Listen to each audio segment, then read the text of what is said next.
Her perfectly manicured hands were trembling violently.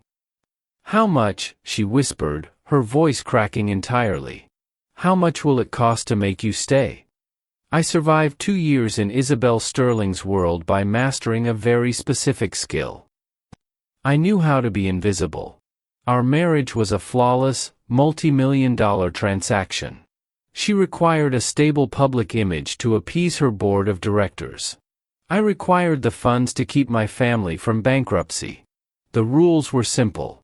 We smiled for the cameras, we lived under the same massive roof, and we never demanded anything real from each other. Tonight was supposed to be a rare moment off the clock. I was sitting in a crowded, mid-tier restaurant with my old college friend, Maya. Maya possessed a natural, effortless warmth. She didn't require me to measure my words or calculate the precise angle of my polite, high-society smile. Maya finished a story about our university days, and for the first time in months, I actually laughed. It wasn't my measured employee chuckle. It was a genuine, unguarded release of breath. The ambient chatter in the private dining room died instantly. The temperature in the room plummeted. I noticed the waiter freeze in his tracks, staring entirely at the entrance. I turned my head. Isabelle stood in the doorway. Her presence alone was suffocating. She did not belong here. She belonged in glass boardrooms and penthouse suites. My heart gave a heavy, mechanical thud against my ribs. Why is she here? I immediately began to reconstruct my professional armor, burying the traces of my smile beneath a polite, attentive mask. I started to push my chair back to stand and greet my employer.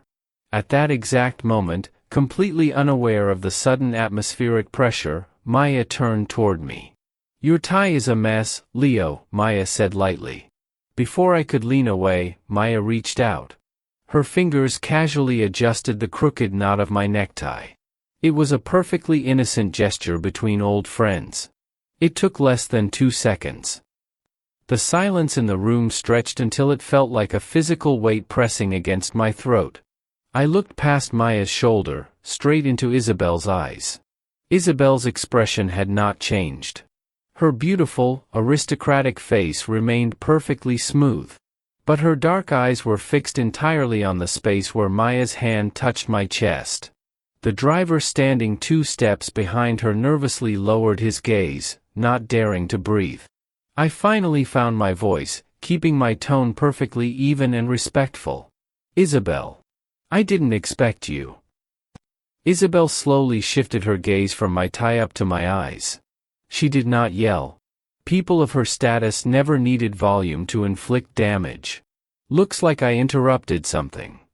Her voice was like cracked ice. Before I could offer a logical, emotionally distant explanation, she turned on her heel and walked out, leaving the door wide open behind her. I sat back down slowly. My pragmatic mind failed to calculate a solution for the first time in 2 years. I had always known this contract would eventually end. I just hadn't realized that losing my job would feel exactly like terror. 2 years before the disaster at the restaurant, I signed away my freedom. The mahogany desk between us cost more than my parents' entire mortgage. Isabelle Sterling did not look at me as a man. She looked at me as a highly effective PR strategy. Her company was bleeding investor confidence due to rumors of internal instability. She needed a solid, scandal-free marriage to project traditional reliability to the board. I needed exactly $4 million to keep my family out of bankruptcy. We were the perfect match. A transaction built on pure, unadulterated desperation and corporate greed. Sophia, Isabelle's intensely sharp assistant, stood by the door with her arms crossed. She watched me read the non-disclosure agreements with a look of mild pity. 2 years, Mr. Cross, Sophia murmured, sliding the final page toward me. Maintain the optic of a harmonious household. Do not interfere with President Sterling's personal time. And when the date arrives, you will quietly vanish. I picked up the heavy gold pen. "I understand," I replied, my voice perfectly level. I am very good at following instructions. For the first 6 months, we were nothing more than ghosts haunting the same ridiculously large villa. Isabelle left before the sun rose and returned long after I had gone to sleep. My world consisted of keeping the house impeccably quiet, ensuring her laundry was handled, and staying completely out of her way. I treated the marriage like a high-paying hospitality job. But a house, no matter how vast or cold, eventually forces two people to collide. It started in the master bathroom. Initially, my cheap blue toothbrush was hidden away in a travel case in the guest wing. A plumbing issue forced me to use her marble-lined ensuite for a week. I placed my plastic toothbrush carefully on the far edge of the vast vanity, miles away from her electric, platinum-plated one. A boundary clearly marked. A few days later, I walked in to find my toothbrush sitting in the ceramic holder, right next to hers. It was a tiny, insignificant shift. But it meant the cleaning staff had assumed we shared the space. And more importantly, Isabelle hadn't bothered to order them to move it back. Gradually, the invisible lines of our contract began to blur into domestic routine. I noticed she never ate properly.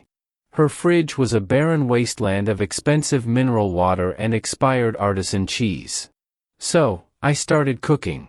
Nothing extravagant.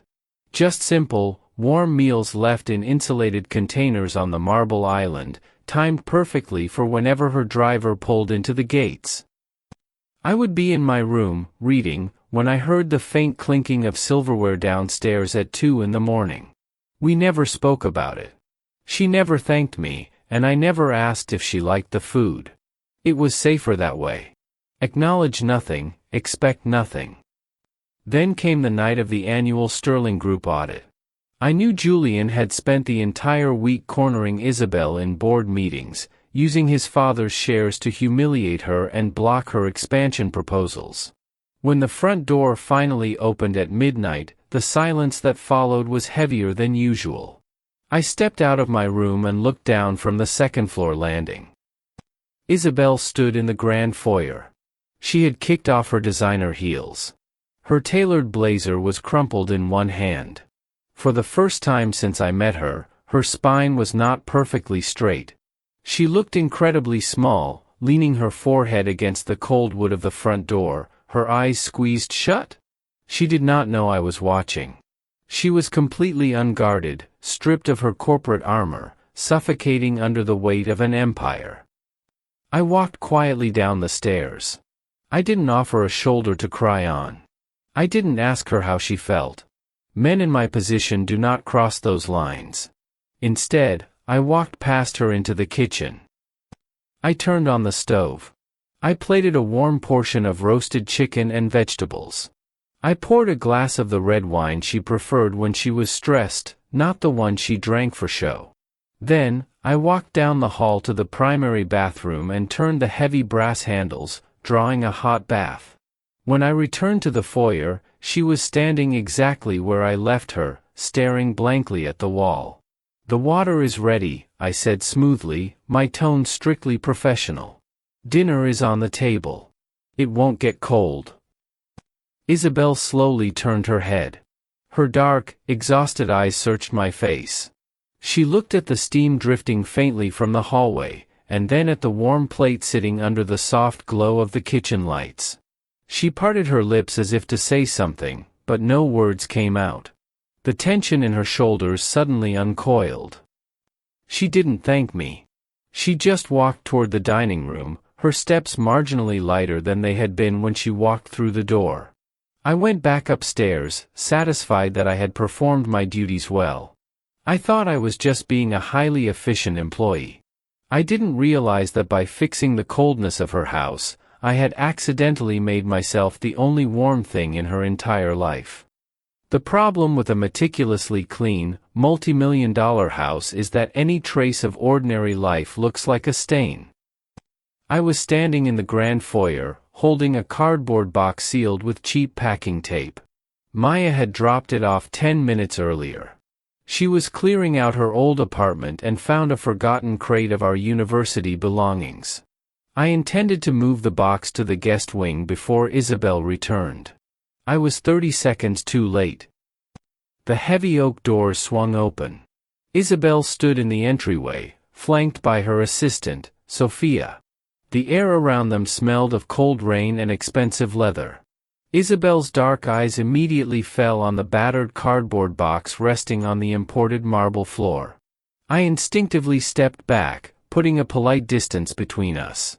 "My apologies," I said smoothly, my tone entirely neutral. "A friend dropped off some old belongings. I will remove them immediately." I reached for the box, but the loose tape gave way. A stack of old photographs spilled across the floor, scattering against the polished stone. I knelt quickly to gather them, but Isabelle was faster. She leaned down and picked up a photograph near her designer heel. It was a candid shot from 5 years ago. Maya and I were sitting on the hood of a rusted car, eating cheap takeout. In the picture, my head was thrown back. I was laughing with my entire chest, completely unguarded. I watched Isabelle stare at the photograph. Her perfectly manicured thumb hovered over the image of my face. She looked at the man in the picture, and then she slowly raised her eyes to look at me. I had already locked my posture into place. My hands were folded neatly in front of me. My face was a mask of calm, respectful obedience. I was giving her the exact face she paid $4 million to see. A muscle feathered in her jaw. The temperature in her dark eyes dropped, turning into something intensely unreadable. "Is this how you usually smile?" she asked. Her voice was entirely flat. I calculated the most conflict-free response. I had no intention of explaining my past to my employer. "It is an old photo, Isabelle. I assure you, it will be out of your way." Sophia, standing behind her, nervously adjusted her glasses, her gaze darting between the photo and my rigidly polite expression. Isabelle did not hand the picture back. She placed it inside her designer handbag without a word, turned, and walked up the grand staircase. I assumed she was confiscating it because it violated the aesthetic of her house. I did not realize she was taking it to memorize the difference between the man I used to be and the ghost I had become. 3 days later, the sky above the financial district broke open in a torrential downpour. My instructions were clear. Every Friday at 6, I drove the black sedan to the Sterling Group headquarters to maintain the optic of a devoted husband picking up his CEO wife. But my sedan's engine stalled 3 blocks from the tower. I stood on the flooded pavement, running the calculations on how a delay would affect her strict itinerary. A silver SUV pulled up to the curb, splashing water against the tires. The passenger window rolled down. Maya leaned over. It was a simple, logical solution. Maya drove me the remaining 3 blocks to the Sterling Tower. When we arrived, the rain was coming down in sheets. I grabbed the single umbrella from the back seat. I stepped out, opened it, and walked around to Maya's side of the car to shield her as she handed me my damp jacket through the open door. Maya smiled, saying something about my terrible luck with cars. I smiled back, a brief, genuine moment of gratitude. I did not notice the flash of a camera lens from across the street. By noon the next day, the image was trending across every major financial network. The missing warmth of the Sterling marriage. The headline was accompanied by the photo. It showed me leaning over Maya, shielding her from the rain, my expression relaxed and attentive. Beneath it was a side-by-side comparison of Isabelle and me at a gala, standing rigidly apart, my face a mask of polite indifference. I sat at the kitchen island, staring at the article on my phone. I felt a sudden, sharp spike of anxiety. This was a breach of contract. I was failing my primary directive, to provide Isabelle with perfect, scandal-free PR. I immediately began drafting a formal apology text. Before I could press send, the front door unlocked. It was 2 in the afternoon. Isabelle never came home before 8. She walked into the kitchen, entirely bypassing the living room. Sophia trailed a few steps behind her, clutching a tablet to her chest like a shield, looking terrified. Isabelle stopped on the opposite side of the marble island. She was still wearing her boardroom attire, her posture as sharp as a blade. She placed her phone face up on the counter and slid it toward me. The screen displayed the umbrella photo, surrounded by hundreds of comments asking why her husband looked happier in a parking lot than in a penthouse. "Explain this," Isabelle said. Her voice was quiet. Too quiet. I looked at the phone, then back to her. I maintained perfect eye contact, ensuring my tone was soothing, logical, and entirely devoid of emotion. "It was an emergency transit situation," I said calmly. "My vehicle stalled. Maya offered a ride. The angle of the umbrella was purely practical to prevent water damage to the interior of her car. I thought I was providing the perfect corporate solution. I thought I was fixing the problem." Sophia let out a very faint, strained cough from the corner of the room, looking at the ceiling. Isabelle leaned forward, planting both hands flat on the marble counter. The chill radiating from her was absolute. "You think the problem is the optic?" she asked, her voice dropping to a dangerous whisper. I frowned slightly, genuinely confused by her reaction. "What else would it be, Isabelle? We are a contract. Nothing more." The silence that followed was suffocating. Isabelle looked at me as if I had just driven a knife straight through her ribs. She did not yell. She did not argue.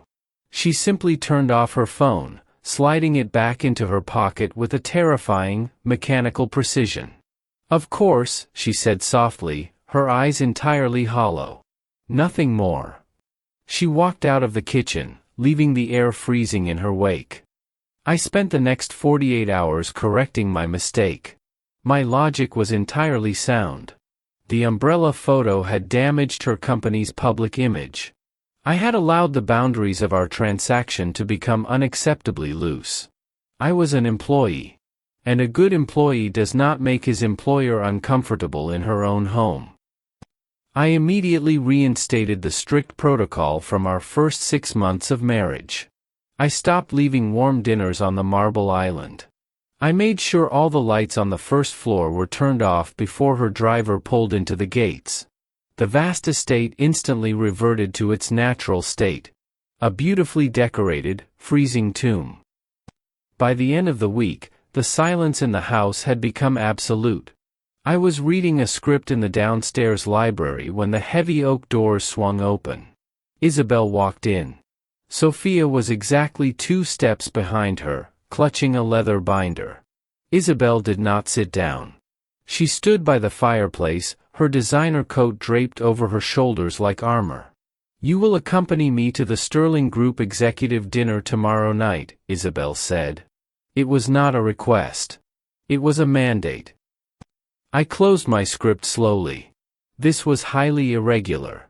Isabelle usually kept me far away from the actual corporate battlefield. The executive board hated my presence. "Is there a specific reason?" I asked politely. "My presence usually agitates the board."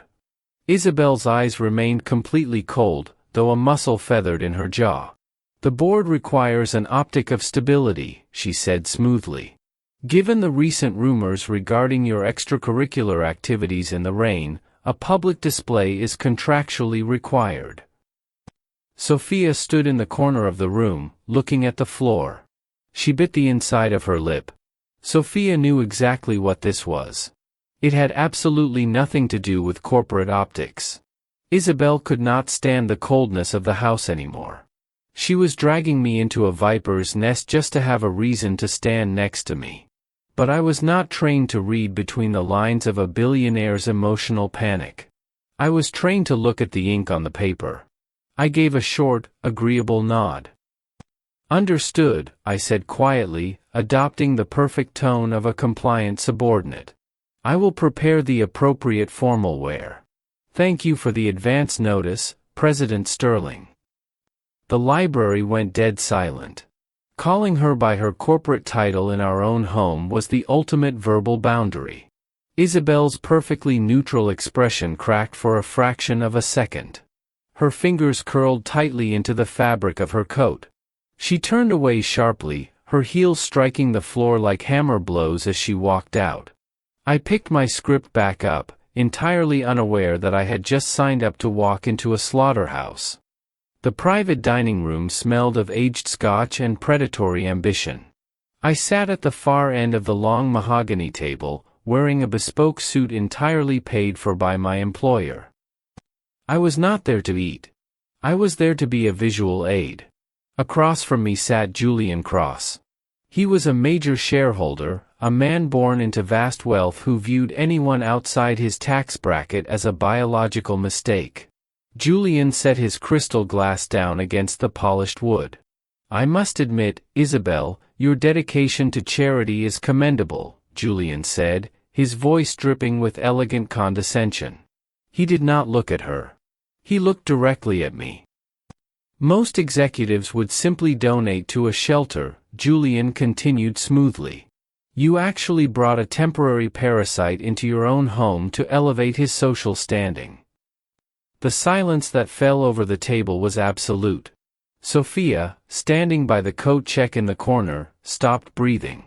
The board members shifted their eyes toward Isabelle, waiting to see how the CEO would handle a direct insult to her household. I did not move a single muscle. I waited for Isabelle to speak. I waited for my employer to establish a boundary, to deploy a corporate deflection, to do literally anything to shield the asset she had dragged into this room. 1 second passed. Then 2. Then 3. Isabelle sat perfectly still, her face an unreadable mask of corporate neutrality. Her mind was trapped in a boardroom calculation. She was weighing the PR fallout of defending me against the financial risk of alienating Julian's voting shares. She stayed silent for far too long. In that endless, suffocating pause, a cold realization settled into the very bottom of my stomach. I was an employee. And when a machine part gets insulted by a shareholder, the CEO does not defend the machine part. The ride back to the villa was completely silent. The driver kept his eyes locked firmly on the road, terrified by the freezing atmospheric pressure in the back seat. When we walked through the heavy oak doors into the grand foyer, I immediately turned toward the guest wing, intending to vanish into the shadows as I always did. "Leo." Isabelle's voice echoed against the high ceiling. I stopped. I did not turn around. "Julian's remarks were unacceptable," Isabelle said. Her tone was smooth and measured, like she was reading from a press release.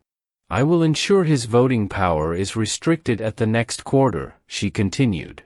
"You do not need to concern yourself with his behavior." She thought she was fixing it. She thought a corporate maneuver could erase the fact that she had let a room full of billionaires look at me like garbage for 10 consecutive seconds. I finally turned around. Isabelle stood in the center of the foyer, her designer coat draped over her shoulders. She looked powerful. She looked invincible. For the first time since I signed that contract, the exhaustion in my chest overrode my logic. "You did not have to mandate my presence tonight, Isabelle," I said. My voice was not polite. It was entirely hollow. Isabelle frowned slightly. The subtle crack in my perfect obedience caught her off guard. I required the optic of stability. "I know this started as an agreement," I interrupted quietly, the words slipping out before I could lock them away. Isabelle froze. Her breath hitched. I looked at the beautiful, freezing woman standing across from me, realizing how foolish I had been to spend 2 years trying to turn this massive house into a home. "I know exactly what I am to you," I continued, my voice dropping to a harsh whisper. "But sometimes I wonder if you ever, just once, stood on my side emotionally." I did not wait for her to run a risk assessment. I turned and walked away, leaving her standing entirely alone in the empty foyer. Logic is a very effective painkiller. I walked directly down the hall into the study, the adrenaline from the confrontation clarifying my thoughts into pure pragmatism. The argument had exposed my position. The 2-year deadline on our contract was rapidly approaching. It was time to finalize the transition out of her life. I sat at the heavy oak desk, pulling a specific legal file from the bottom drawer. I heard the soft click of the study door opening. "I will cancel my morning meetings." Isabelle's voice was slightly breathless. I looked up. She was standing just inside the doorway. She had followed me. She was desperately trying to issue another corporate mandate to bridge the sudden, terrifying distance between us. But her eyes immediately fell to the document spread across the center of my desk. Her gaze locked onto the bold black lettering at the top of the primary page. Marriage dissolution agreement. The papers were unsigned, left casually on the wood. I watched all the color drain completely from Isabelle's aristocratic face. She stared at the documents as if they were a physical weapon pointed at her chest. She took a slow, unsteady step forward. "What is this?" she asked, her voice trembling so violently it barely sounded like her. I looked at her, processing her panic through a strictly transactional lens. I assumed she was stressed about the legal technicalities of the separation. I closed the folder neatly, sliding it to the edge of the desk. "You do not need to worry about the logistics, Isabelle," I said smoothly, my tone returning to the perfectly calm, businesslike cadence she paid for. I spoke about the end of our marriage with the exact same emotional weight one might use to discuss a weather forecast. "I am simply preparing the paperwork in advance," I assured her. "The contract ends soon anyway." Isabelle stood completely paralyzed, her dark eyes wide and entirely shattered. She realized in that terrible, heavy silence that I was not throwing a tantrum. I was not playing a game to force an apology. I was completely, peacefully resigned to losing her forever. The first step in vacating a property is removing the minor, invisible footprints you leave behind. At 6 in the morning, I walked into the master bathroom. I picked up my cheap blue toothbrush from the ceramic holder and placed it back into my leather travel case. The vast marble vanity immediately looked unbalanced, occupied only by her platinum-plated electric brush. It was a very small change. But it was the correct protocol for an employee preparing for termination. When I walked downstairs to the kitchen 10 minutes later, the air was thick with the sharp smell of burning oil. I stopped in the doorway, rapidly assessing the situation. Isabelle Sterling, the CEO who commanded thousands of employees, was standing in front of the massive gas stove. She was still wearing her silk sleepwear. She held a silicone spatula like it was a hostile weapon. Smoke was pouring from a blackened, unrecognizable mass inside an expensive copper pan. Sophia stood in the corner of the kitchen, clutching her tablet, her eyes wide with absolute terror. "Turn off the heat," I said calmly, stepping into the room. Isabelle flinched at the sound of my voice. In her sudden panic, she reached for the metal handle of the copper pan without a towel. She gasped sharply, jerking her hand back as the heated metal burned her skin. The spatula clattered heavily against the marble floor. I crossed the kitchen in 3 strides.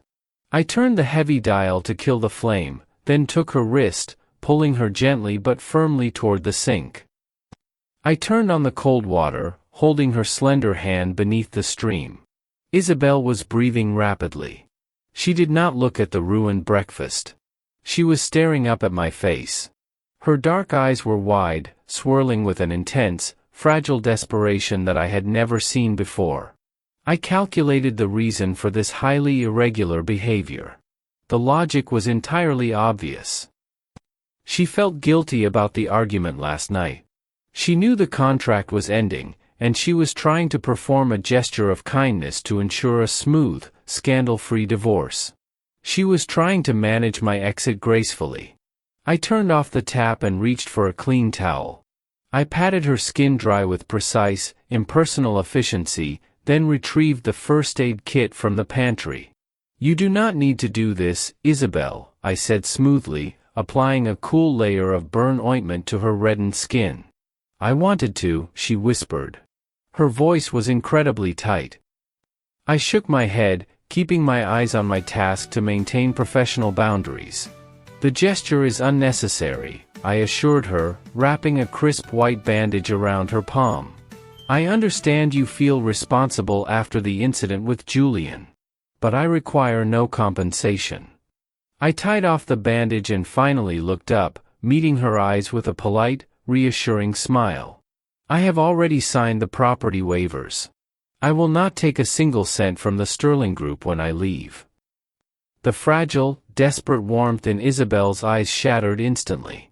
She looked at the perfectly applied bandage on her hand. Then she looked at the cold, rational distance in my expression. I thought I had given her exactly what she wanted. Peace of mind, a clean break, and zero financial liability. I did not understand why her chest suddenly heaved, or why she snatched her hand back from my grip as if I had burned her a second time. When an apex predator is wounded, it does not retreat. It reverts to the only survival mechanism it knows. Touching domestic drama. The elegant, condescending voice floated in from the grand foyer. Julian Cross stood in the archway of the kitchen. He was dressed in a tailored charcoal suit, having arrived early for a scheduled strategy meeting. He leaned against the doorframe, watching Isabelle cradle her bandaged hand. Isabelle's posture went entirely rigid. She did not look at him. She lifted her chin, locking her dark eyes directly onto mine. "Sophia," Isabelle said, her voice dropping instantly back into its freezing corporate cadence. "Inform the PR team that Julian will be acting as my primary escort for the media summit today." Sophia stopped typing on her tablet. The assistant looked at Isabelle, then looked at me, bracing herself for an explosion. Isabelle was applying corporate leverage. She was attempting to force an emotional reaction. She wanted me to stake a claim, to act like a possessive husband. I analyzed the visual optic. Julian's family held 30% of the voting shares. A post-divorce public alliance with him would completely stabilize the Sterling board. It was a ruthless, brilliant PR strategy. Isabelle was securing her future after my departure. I felt a hollow, mechanical ache in my chest, but I pushed it down. My job was to facilitate her success. "A highly logical transition," I said quietly, giving her a small, respectful nod of approval. "You look very stable together professionally." From 10 feet away, I watched the color drain completely from Isabelle's face. The calculated defiance in her eyes vanished, replaced by a cold, suffocating horror.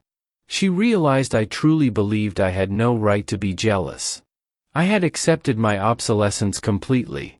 Julian, encouraged by my absolute submission, smiled arrogantly. He stepped fully into the kitchen. "You see, Isabelle?" Julian murmured smoothly, glancing in my direction with a sneer. "He knows exactly what he is. You are just confused because the parasite treated you well for a while." Julian adjusted his expensive cuffs. "That isn't love," he added. "It is just good customer service." The silence in the kitchen dropped to sub-zero temperatures. Isabelle slowly turned her head to look at Julian. The terrifying, absolute stillness of the CEO finally returned. But this time, it was not directed at me. "If it wasn't love," Isabelle said, her voice echoing like cracked ice against the marble walls. Julian's arrogant smile froze on his face. "If it wasn't love," Isabelle repeated, staring at him with completely hollow eyes. "Why does losing him scare me this much?" Before Julian could process the public humiliation of her words, Isabelle took a sudden, unstable step backward. The heavy, suffocating weight of the past 2 years, the boardroom wars, the lack of sleep, the absolute terror of the unsigned divorce papers, finally crushed her physical limits. Her eyes rolled back. She collapsed toward the hard stone floor. I did not think. I did not calculate my boundaries. I crossed the space before Julian even registered she was falling, catching her entirely in my arms, pulling her freezing body tightly against my chest. The transition from the deafening panic of the kitchen to the sterile silence of the VIP hospital ward was entirely a blur. The room smelled of sharp antiseptic and clean linens. The only sound was the steady, rhythmic pulse of the heart monitor beside the bed. Isabelle lay in the center of the white mattress. Her tailored blazer had been replaced by a thin, shapeless hospital gown. The intravenous drip fed clear liquid into her arm. I was sitting in an uncomfortable plastic chair pulled directly against the metal railing of the bed. I had been sitting there for hours. Isabelle's eyelashes fluttered. She let out a small, dry breath, her head turning weakly against the pillow. She slowly opened her dark eyes, squinting against the harsh fluorescent lights. Her gaze drifted downward. I realized my mistake the moment her eyes focused on my hands. My fingers were wrapped tightly around hers. The warmth of her skin was bleeding into mine, creating an undeniable, physical record of my panic. I was an employee whose contract was expiring in exactly 4 days. I had absolutely no authorization to hold the CEO of the Sterling Group like I was terrified of losing her. I initiated an immediate correction. I slowly unlaced my fingers from hers. I treated the movement with the careful, mechanical precision of defusing a live explosive. Isabelle's hand fell limply against the sheets. She stared at the empty space between us. The heart monitor gave a slightly faster, erratic pulse, betraying the sudden spike of anxiety in her chest. I stood up, pushing the uncomfortable plastic chair back to a polite distance. I smoothed the wrinkles from my trousers, rebuilding my professional armor piece by piece.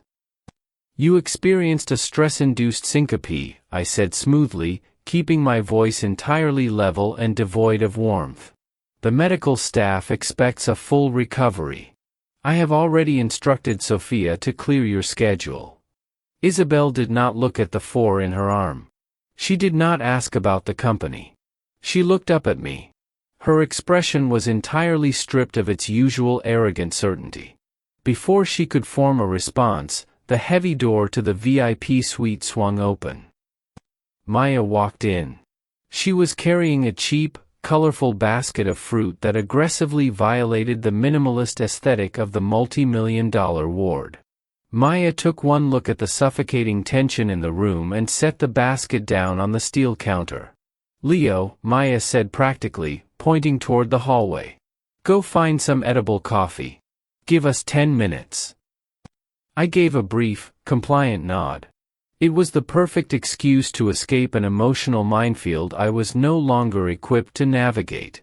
I stepped out of the room and pulled the heavy door shut behind me. But the latch did not catch. A narrow gap remained, allowing the voices inside to carry perfectly into the quiet hallway. I stood perfectly still, staring at the polished linoleum floor, lacking the moral fortitude to walk away. Inside the room, the silence stretched. I could practically feel Isabelle rebuilding her icy, territorial defenses. "If you have come to gloat regarding the optics of my collapse," Isabelle said, her voice dropping into its familiar, freezing corporate cadence, "you can leave the fruit and exit." Maya let out a short, completely unbothered sigh. I heard the sound of a metal chair scraping against the floor as Maya sat down directly beside the bed. "I am not interested in your husband, President Sterling," Maya said casually, entirely immune to the CEO's intimidation tactics. "But it is fascinating to watch you lose your mind over him." The heart monitor gave another sharp beep. "I have no idea what you are implying," Isabelle replied coldly. "Yes, you do," Maya said. Her voice lost its casual warmth, dropping into a tone of quiet, objective pity. "He spent 2 years quietly keeping you warm, and you treated him like expensive furniture," Maya continued. "You only started fighting for him after you realized someone else could make him happy." I stopped breathing in the hallway. "You don't love him because he is yours," Maya said softly, driving the final, devastating nail into the coffin of Isabelle's pride. "You only want him now because you realized he has options. And that is incredibly unfair to him." Inside the room, the silence became absolute. Isabelle Sterling, a woman who routinely destroyed hostile billionaires with a single sentence, did not have a single word to say in her own defense. Because Maya was entirely, pragmatically correct. I did not wait for the conversation to resume. I turned and walked silently down the hospital corridor. The shift in my reality was total. I went straight from the hospital to the cramped, poorly lit apartment I had rented on the edge of the financial district. I spent the next 3 hours aggressively packing my belongings into cheap cardboard boxes. I wanted the transition out of the Sterling estate to be seamless, efficient, and entirely invisible. Maya arrived shortly after, having left Isabelle to the care of the hospital staff. She sat on a taped box, holding a permanent marker, watching me fold a stack of faded sweaters. "She has not stopped calling your phone," Maya noted quietly, gesturing toward the device vibrating against the cheap laminate counter. I glanced at the screen. It was the 7th missed call from Isabelle in an hour. I picked up a roll of packing tape. I pulled a long strip, the harsh, tearing sound echoing loudly in the small room. "It is just a temporary panic," I replied rationally, sealing the top of a box. "Once the divorce is finalized, her logic will return." Maya frowned, tapping the marker against her knee. "Are you sure it's just logic, Leo? If you know she wants you to stay, why are you still packing?" I stopped moving. I stared down at the brown cardboard, the weight of the last 2 years pressing heavily against my spine. I analyzed the question. I ran it through the practical filter I use to survive her world. "Because I am exhausted, Maya," I said, my voice dropping to a quiet, hollow register. I looked toward the closed door of the apartment, speaking to the empty air. "I cannot survive staying beside someone who only learned to look at me after I became replaceable." The words hung in the dusty air, heavy with a bitter, absolute finality. Love born out of territorial panic was not a foundation. It was a PR strategy. And I refused to be a PR strategy for the rest of my life. I turned toward the entryway to retrieve another roll of tape from the hallway closet. I opened the front door to check the corridor. The hallway outside was entirely empty. But hovering faintly in the stagnant air was the distinct, undeniable scent of a bespoke, imported perfume. I looked down. Lying on the worn welcome mat was a single, silver corporate access card. The key to the private elevator of the Sterling Tower. My chest tightened painfully as my pragmatic brain ran the calculations. Isabelle had bypassed her security detail. She had driven to a low-income neighborhood straight from a hospital bed. She had stood outside my door, preparing to abandon her pride and demand that I return. And she had heard exactly what I thought of her sudden affection. I looked toward the end of the corridor. The digital numbers above the elevator were silently descending, carrying the most powerful woman in the city away. I picked up the silver card, realizing with a sinking, terrible certainty that my perfect, logical boundaries had just broken her completely. The Sterling Group corporate gala was held in a massive ballroom that smelled of white roses and predatory wealth. I stood near the edge of the room, my posture perfectly straight, my hands folded neatly behind my back. My internal clock was running a silent countdown. It was 9 o'clock in the evening. In exactly 3 hours, my 2-year contract would officially expire. I was an employee finishing his final shift. I simply needed to remain invisible until midnight. "Enjoying the open bar while you still have the security clearance?" The voice was loud, echoing over the soft ambient music of the string quartet. I turned my head. Julian Cross was approaching. He was flanked by 3 senior board members. Julian's smile was wide and razor-sharp. He wanted an audience.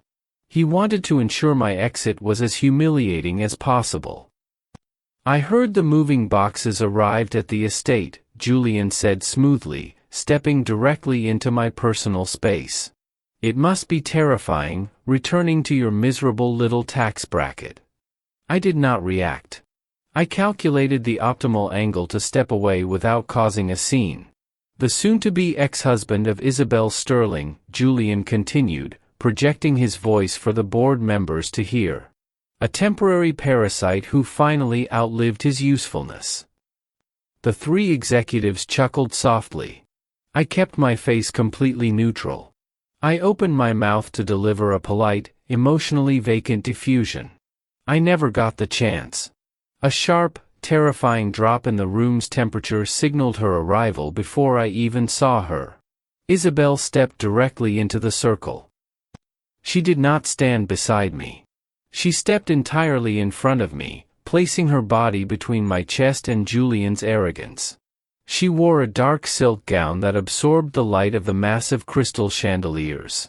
Her spine was a line of absolute steel. Julian's smug smile faltered. "Isabelle," Julian murmured, attempting to recover his leverage. "We were just discussing the upcoming restructuring of your domestic. Do not speak to him." Isabelle's voice was not loud. It was a freezing, lethal whisper that instantly severed the air in the room. The board members stopped breathing. Sophia, standing a few feet away, lowered her tablet in absolute shock. Isabelle looked Julian dead in the eyes. Her expression was entirely devoid of corporate hesitation or PR calculations. "You will never speak to him again," Isabelle said, her tone ringing with absolute, terrifying authority. "He is not a domestic restructure. He is the only person in this room I would never replace." The silence that followed was absolute. Julian's face drained of all color. The narcissistic armor he wore completely fractured under the weight of her public, undeniable claim. I stood frozen behind her. My pragmatic brain failed to process the data. Isabelle Sterling, a woman who measured every word against its stock value, had just chosen a temporary employee over the stability of her entire board of directors. Isabelle did not wait for Julian to formulate a response. She reached backward. Her slender fingers wrapped tightly around my wrist. Her grip was trembling with an adrenaline she was desperately trying to hide. She pulled me away from the stunned crowd. We walked rapidly across the marble floor, leaving a wake of heavy silence behind us. She bypassed the main lobby entirely, swiping a silver card against the scanner of the private VIP elevator. The heavy metal doors slid open. She pulled me inside, and the doors immediately closed, severing us from the deafening pressure of the gala. The elevator began its rapid ascent toward the penthouse suite.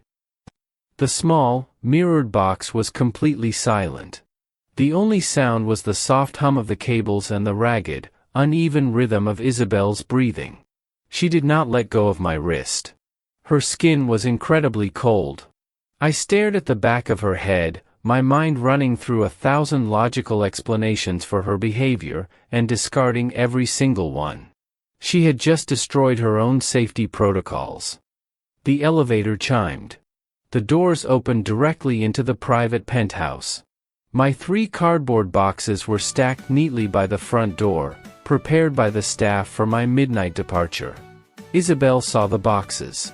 She stopped walking so suddenly that I collided heavily with the edge of a decorative oak console table in the hallway. The impact violently shook the heavy furniture. A hidden, spring-loaded drawer at the base of the table clicked open. A heavy, dark cedar box slid out, tilting over the edge and striking the hardwood floor. The lid snapped off its brass hinges. The contents scattered across the polished floor, entirely exposing the secret architecture of her life. I looked down, apologizing for my clumsiness, intending to clean up the mess. My voice died in my throat. Lying on the floor were dozens of crumpled, faded receipts from cheap street food vendors and mid-tier restaurants. Places I had taken her during the first year of our arrangement. Beside them lay a small digital voice recorder, labeled with a date from 18 months ago. And resting perfectly on top of the pile was the candid photograph of me laughing. The exact photo she had confiscated from Maya's box weeks ago. I slowly crouched down. I picked up a small, leather-bound notebook that had fallen open against the wood. The pages were filled with her sharp, elegant handwriting. They were not corporate strategies. They were meticulous, detailed observations. He drinks water at 2 in the morning. He prefers the heavy blanket on the left side of the bed. He smiles with his eyes when he is actually resting. My lungs stopped drawing oxygen. The walls of my pragmatic, logical reality completely collapsed.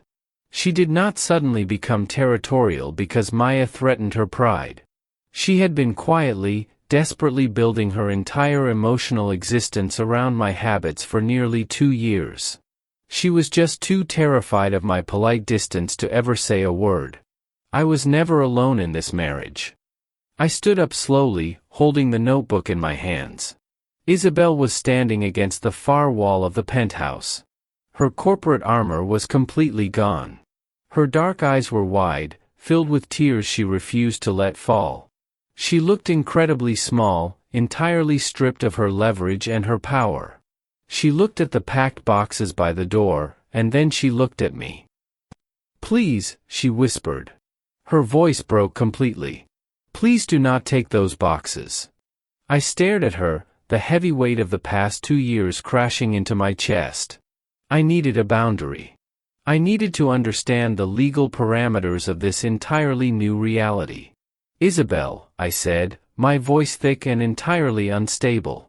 "The contract expires in less than 3 hours. My presence here becomes legally void at midnight." Isabelle shook her head. A single tear escaped, tracing a wet line down her pale cheek. "It doesn't," she said, her voice shaking violently. I frowned, the logic failing to align. "The expiration clause." "I had the lawyers remove the expiration clause 8 months ago," Isabelle confessed, the truth finally spilling out into the quiet room. I froze. "I paid the legal team to quietly bury the amendment in the corporate tax filings," she continued. Her hands trembled as she took a slow step toward me. "I never planned on letting you go. I was just waiting for you to look at me like you wanted to stay."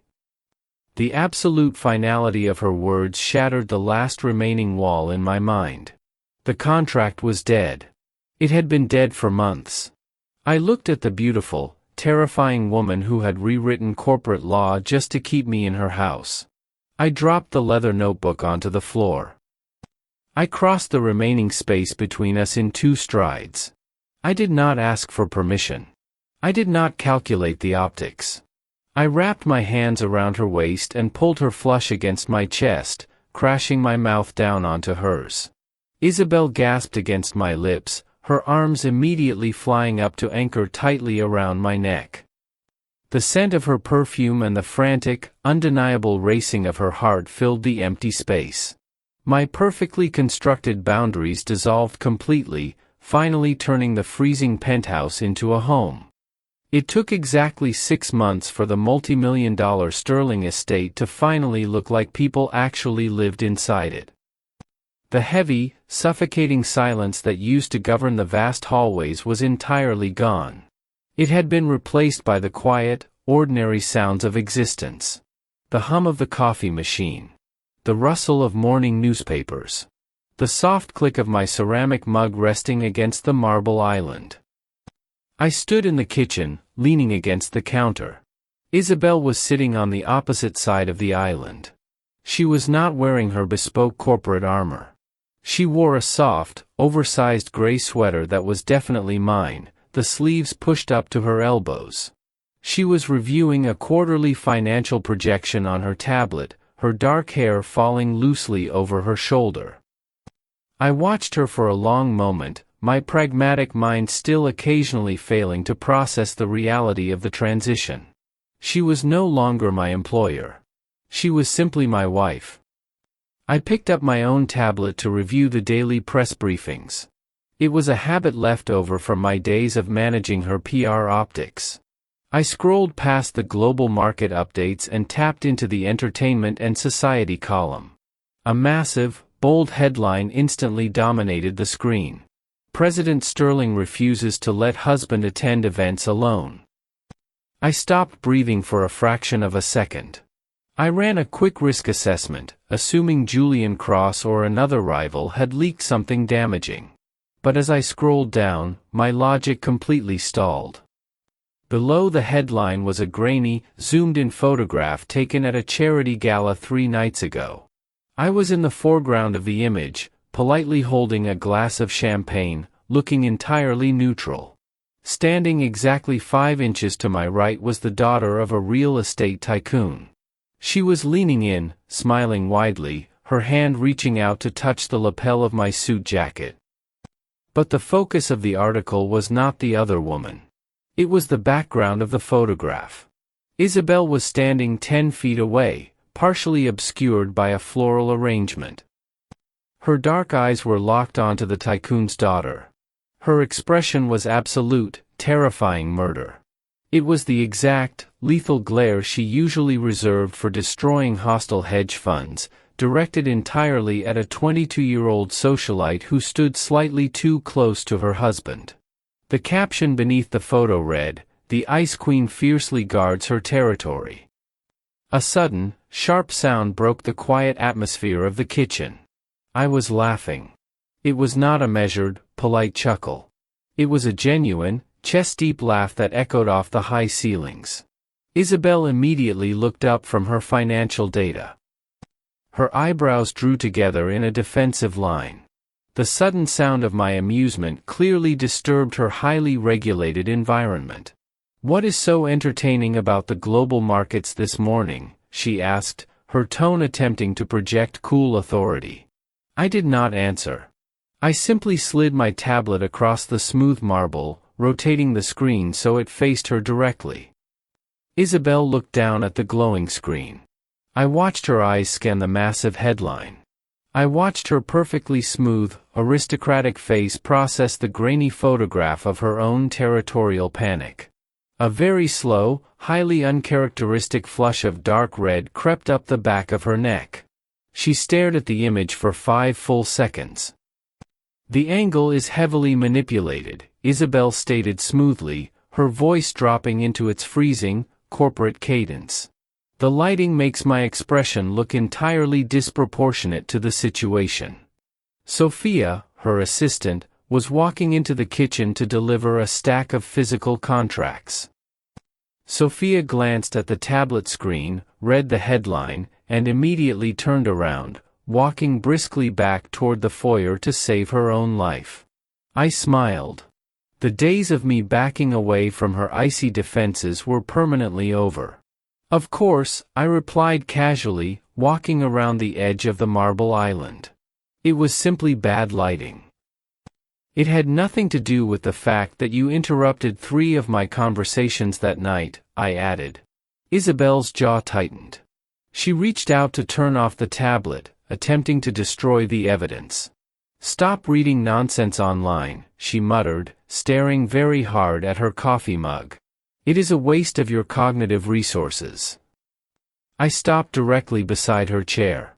2 years ago, I would have maintained a 3-foot distance. I would have nodded politely, agreed with her assessment, and retreated to the guest wing. Instead, I reached down. I placed my hand firmly against the curve of her waist, my fingers pressing into the soft wool of my sweater that she was wearing. I applied a gentle, steady pressure, pulling her chair smoothly toward me until her knees brushed against my legs. Isabelle froze instantly. Her breath hitched. She was still not entirely used to being touched this casually, this openly, without the shield of a public audience or a contractual obligation. Her dark eyes darted up to mine, wide and incredibly fragile. I leaned down, closing the remaining distance. "I don't mind, you know," I said quietly, my voice dropping to a low, intimate register meant only for her. "You don't mind what?" she whispered, her hands resting hesitantly against my chest. "I don't mind being yours," I answered, letting the absolute truth of it settle into the quiet room. I watched the last trace of the cold, untouchable CEO melt completely away. She was gone, leaving only the woman who had secretly built a home for me, long before I ever knew I was staying.